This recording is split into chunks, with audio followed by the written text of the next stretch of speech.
Hello guys, तो आपका स्वागत है अपने channel great study online classes पर। और आज अपन 7वीं क्लास के फर्स्ट प्रश्नावली स्टार्ट करेंगे।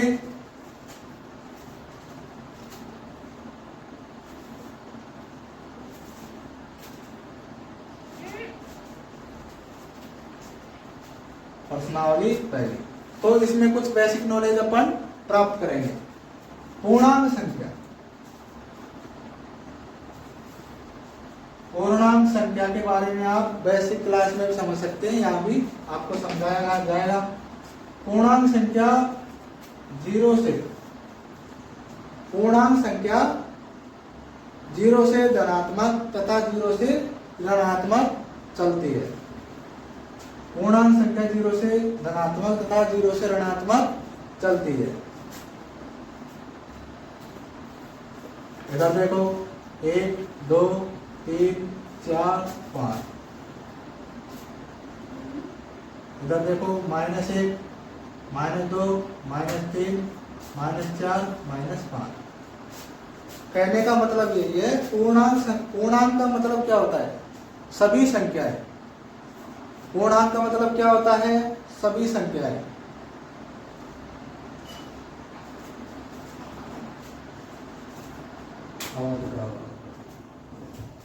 हाँ, अब देखो आपको एक सवाल दिया जाता है, उसमें आपको पूर्णांक पूरे करने हैं।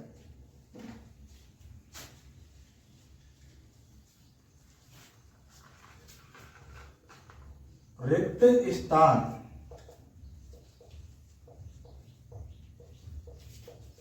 पूरा करें।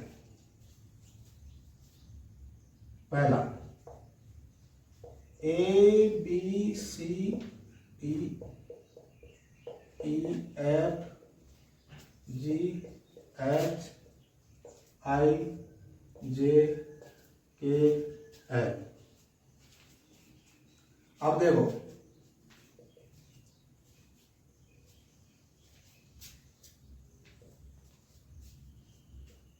यहां पर है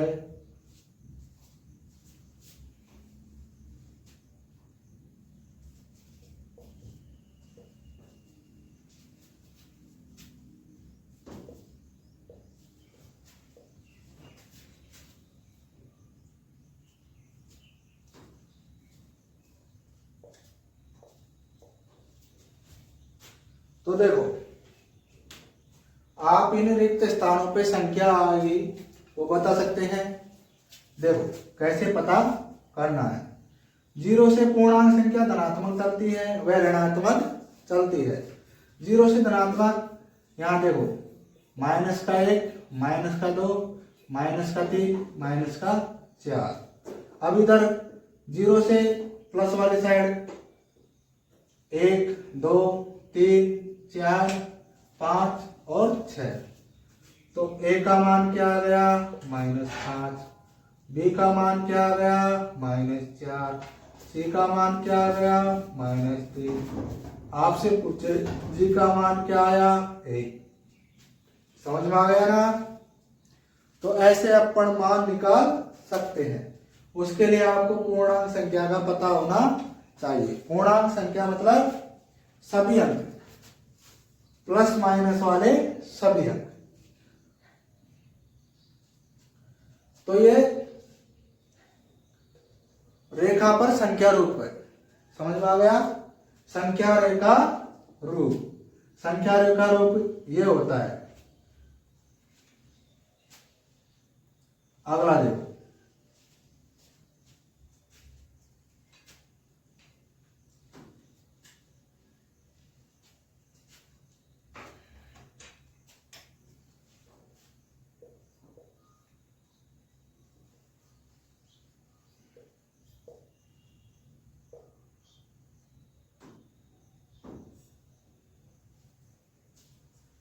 आगे देखो 0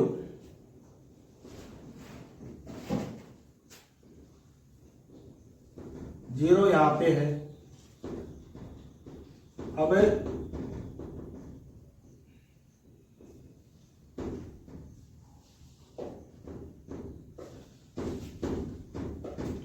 अब आपसे पूछा जाए कि जे का मान क्या होगा,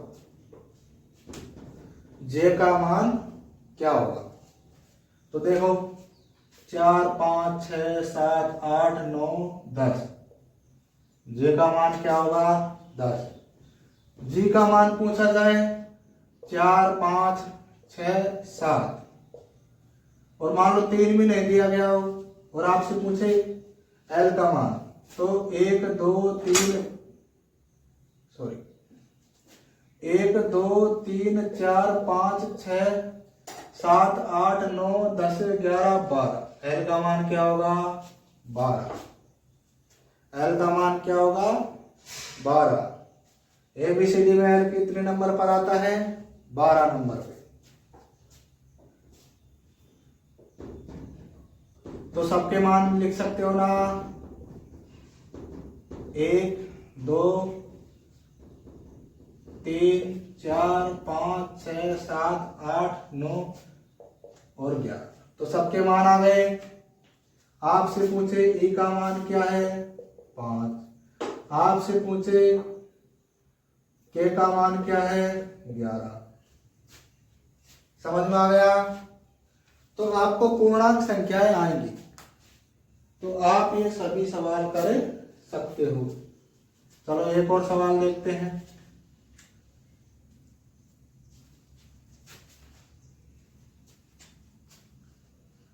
0 और -4 और माइनस का हो गया 8, और आपसे पूछा जाए आई का मान बताओ, के का मान बताओ, ए का मान बताओ।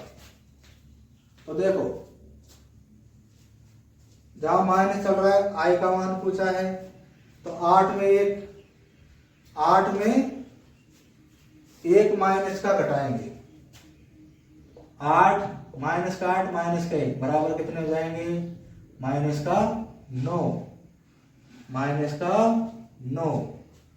और माइनस के 9 में से माइनस 1 और घटाएंगे तो माइनस का 10, माइनस 1 में से माइनस 1 घटाएंगे तो माइनस का 11, माइनस के 11 में से माइनस 1 और घटाएंगे तो माइनस के 12, माइनस 4 में से माइनस 1 घटाएंगे तो माइनस का 5, माइनस 4 में से माइनस का 5 घटाएंगे तो कितने हो जाएंगे 9। समझ में आ गया, माइनस के 9। और -4 में से -5 घटाएंगे, -4 में से -5 घटाएंगे तो कितना आएगा माइनस इंटू माइनस बराबर प्लस, प्लस इंटू माइनस बराबर माइनस, माइनस इंटू प्लस बराबर माइनस, और प्लस इंटू प्लस बराबर प्लस। समझ में आ गया। तो देखो माइनस गुणा माइनस होगा तो -4 + 5 बराबर कितना आ गया 1, कितना आ गया 1। तो आप इन चिन्हों का ध्यान रखें, इन चिन्हों का आप स्क्रीनशॉट भी ले सकते हो।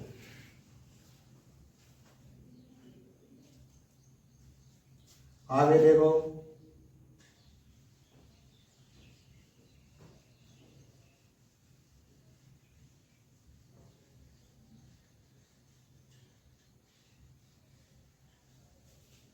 आगे आपके हैं पैटर्न वाले,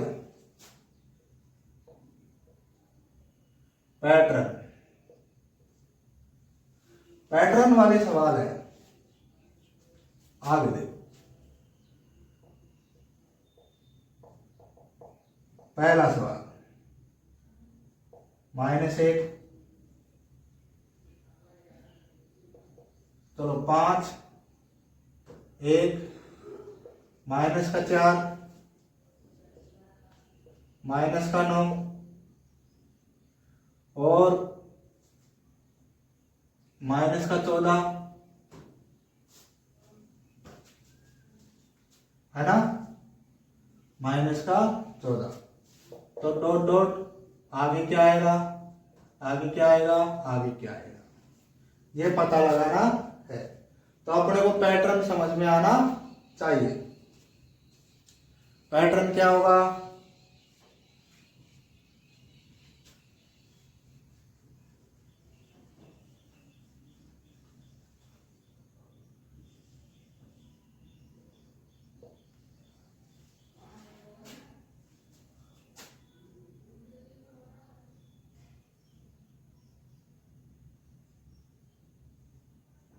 एक मिनट,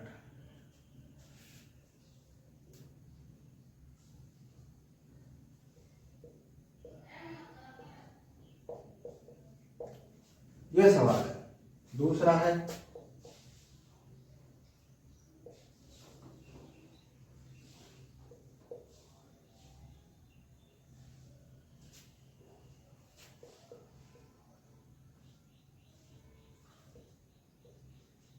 आपको 3 अंक स्थान निकालने हैं।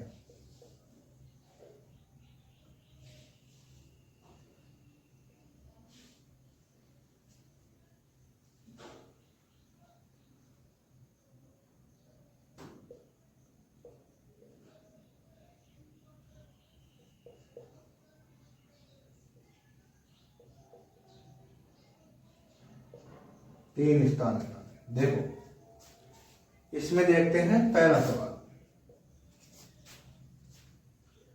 पहला सवाल देखेंगे। देखो पहला सवाल 5 आगे 0 आ रहा है, तो 5 में से 5 घटाएंगे तो कितने आ जाएंगे, 0। तो देखो 5 में से 5 घटाया 0, और 0 में से अगर 5 घटाएंगे, 0 में से 5 घटाएंगे, 0 में से 5 घटाया तो माइनस का 5, और -5 में से 10 घटाएंगे, कितने आ जाएंगे, 15, माइनस के 15। -5 में से 5 घटाएंगे तो 10 आ जाएंगे माइनस के, और -10 में से -5 घटाओगे तो 15। समझ में आ गया, ऐसे ही घटाना है। और -15 में से -5 घटाओगे तो आगे क्या आ जाएगा, माइनस का 20। -20 में से 5 घटाओगे तो कितने आ जाएंगे, माइनस का 25। आगे -25 में से आप 5 घटाओगे तो आगे क्या आ जाएगा, माइनस का 30। तो समझ में आया अंतर कितना है, -5। यहाँ पे देखो, यहाँ पे 10 में से 5 घटाया 5 आ गए, 5 में से 5 घटाया 0, तो आगे यही अंक किसमें आएंगे, अंतर कितने का है, 5 का, 10, फिर 5 घटाया 15, फिर 5 घटाया 20। अब आगे इसमें देखो 1 -3 आ गया, 1 में से आप अपन 4 घटाएंगे तो -3 आ जाएगा, ना। अरे 1 में से 4 घटाएंगे तो -3 आ जाएगा। ये घटाने देखो, मान लो आप किसी दुकान पे गए हो, आपके पास 10 रुपए है और आपको 15 का सामान लेना है, तो आपके पास कितने कम रुपए हैं, 5। तो वो 5 क्या है, आप 5 रुपए माइनस में हो। तो उसी तरीके से यहाँ देखो, आपके पास 1 रुपए है और 4 रुपए का सामान ले लिया, तो कितने माइनस में गए, 3 रुपए। तो देखो अब -3 में से 4 घटाओगे, माइनस का 7 आ रहा है, बिल्कुल आ रहा है साहब। तो यहाँ भी देखो -11 में से 4 घटाओगे तो माइनस का 15 आ जाएंगे। अब -15 में से 4 घटाओगे कितने आ जाएंगे, 19, माइनस का 19, तो माइनस का 19 आ जाएगा। -19 में से 4 घटाओगे तो -23। -23 में 4 घटाओगे तो -27। तो आपको पैटर्न पहचानना भी आना आवश्यक है। आगे देखो, अब आपको कथन भी आना चाहिए कि सत्य है कि असत्य है।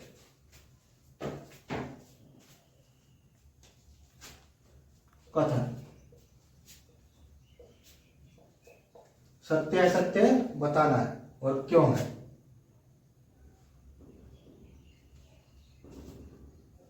दो ऋणात्मक पूर्णांकों का योग धनात्मक होता है।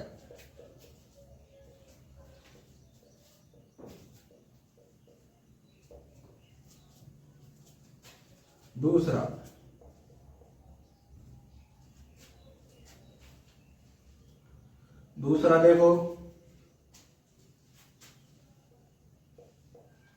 दो धनात्मक पूर्णांकों का गुणनफल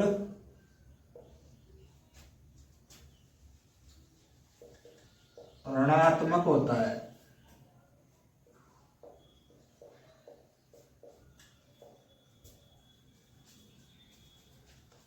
दो ऋणात्मक पूर्णांकों का योग क्या होता है? धनात्मक। और दो धनात्मक पूर्णांकों का गुणनफल ऋणात्मक होता है। देखो पहला देखो, दो ऋणात्मक पूर्णांकों का योग धनात्मक होता है। अब देखो -2, कोई दो ऋणात्मक पूर्णांक ले लिया, -4। ऋणात्मक पूर्णांक होते हैं ना भाई, पूर्णांक संख्या क्या होती है? सभी संख्याएं प्लस माइनस वाली आए। अब कितने हो जाएंगे? दोनों का योग करेंगे तो -2 प्लस -4 बराबर -6। क्या यह धनात्मक आ रहा है? क्या धनात्मक का मतलब प्लस वाली संख्या, तो ये क्या हो जाएगा? असत्य। क्या हो जाएगा? असत्य। दो धनात्मक पूर्णांकों का गुणनफल ऋणात्मक होता है। अब दो धनात्मक प्लस वाली संख्या, धनात्मक का मतलब प्लस वाली संख्या, कोई अपन 1 2 ले ली, 1 10 ले ली, इनका गुणा करेंगे तो कितने आएंगे? 20। क्या ये ऋणात्मक का मतलब माइनस चिन्ह वाली आ रही है क्या? अरे ऋणात्मक का मतलब माइनस चिन्ह वाली आ रही है क्या? नहीं। तो क्या होगा? असत्य। क्या होगा? असत्य। सत्य क्या होगा? किन्हीं दो धनात्मक पूर्णांकों का गुणनफल हमेशा क्या होता है? धनात्मक ही होता है। और इसका सत्य क्या होगा? किन्हीं दो ऋणात्मक का योग हमेशा ऋणात्मक ही होता है। आगे देखो,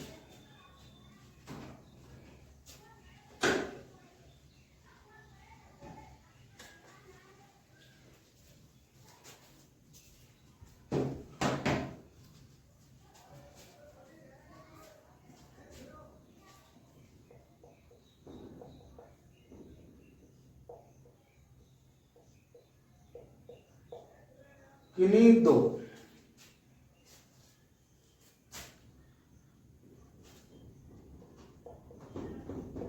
ऋणात्मक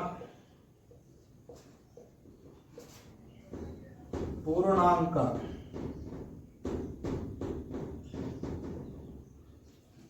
इसको ऐसे देखो, पूर्णांक का प्रतिलोम, पूर्णांक का प्रतिलोम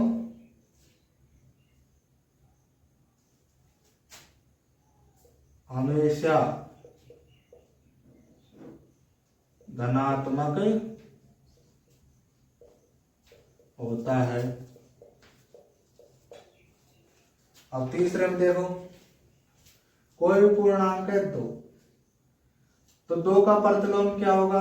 -2। पूर्णांक का प्रतिलोम 2 प्रकार के होते हैं।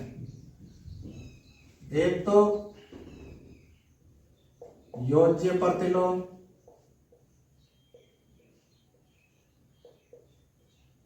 प्रतिलोम, दूसरा गुणात्मक प्रतिलोम।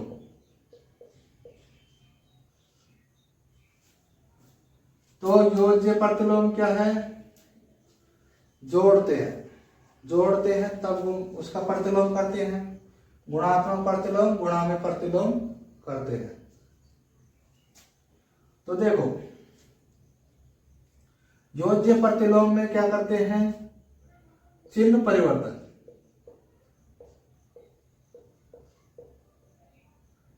परिवर्तन करते हैं।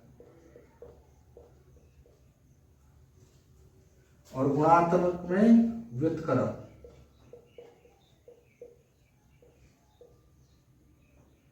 व्युत्क्रम किया जाता है। व्युत्क्रम का मतलब उल्टा। इसका मान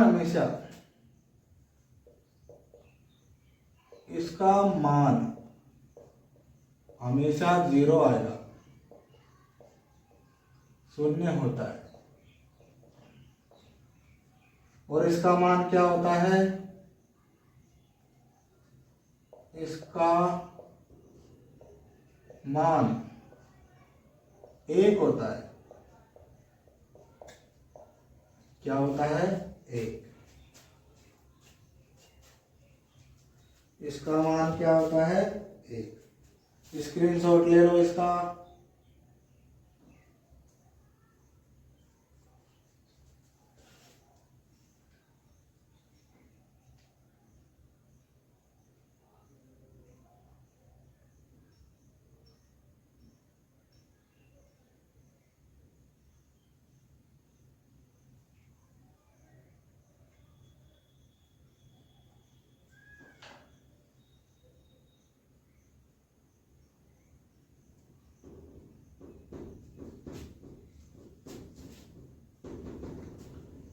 इसका मान 1 होता है।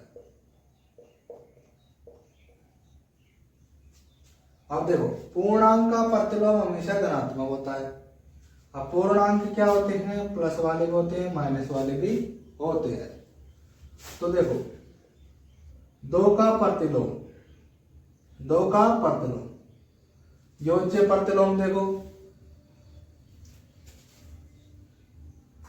देखो, योज्य 2 का प्रतिलोम क्या होगा? -2, क्योंकि 2 प्लस -2 करेंगे तो कितने आ जाएंगे? 0 आ जाएंगे। अब गुणात्मक प्रतिलोम में देखो, 2 का गुणात्मक प्रतिलोम क्या होगा? उसका व्युत्क्रम बराबर 1। आपसे पूछा जाए 1/2 का प्रतिलोम क्या होगा? तो 2/1। 5/3 का प्रतिलोम क्या होगा? 3/5।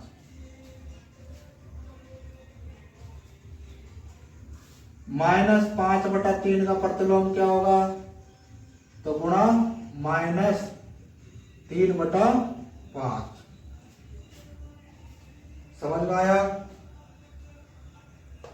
तो इसने पूछा है कि पूर्णांक प्रतिलोम हमेशा धनात्मक होता है। पूर्णांक का प्रतिलोम हमेशा धनात्मक होता है क्या? नहीं होता। पूर्णांक में सभी अंक आते हैं। ऐसे पूछा जाता कि प्राकृत संख्याओं का प्रतिलोम हमेशा ऋणात्मक होता है, तो सही था। और ऋणात्मक संख्याओं का प्रतिलोम हमेशा धनात्मक होता है, तो सही है।